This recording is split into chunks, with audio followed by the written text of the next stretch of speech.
Sa makausap, ako din si Ezra Granchaubad. Ako ang gikuha nga kurso is agriculture and nag-major ko og horticulture. And sa akong mga qualities is daghan kay kog mga ganap sa kinabuhi. And Like, sige daw. ga-coach ko og wrestling.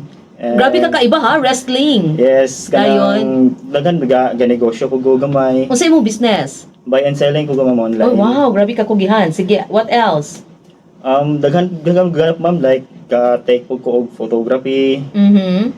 and ka-coach po ko og kanang mga example na naman maghimos lag research na Mhm. gatudlo yapon ko Research sa sa mga senior high research paper na naman.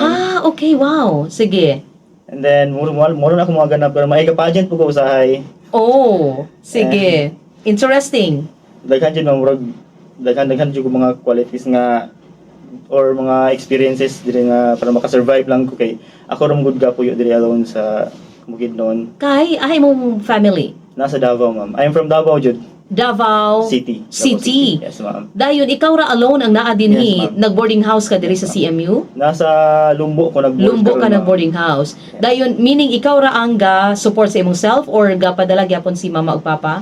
Si mama and papa mo is retired na magud sila, wala sila trabaho. So, Okay, retired nga. Unsa sila? akong papa is nag-retire niya sa iyang trabaho. Aha. So, din akong mama is housewife lang jud. Oo. And then, so ga-support ko sa mga galingon at the same time, kung lisod na jud kayo is mag-top jud ko sa akong mga siblings.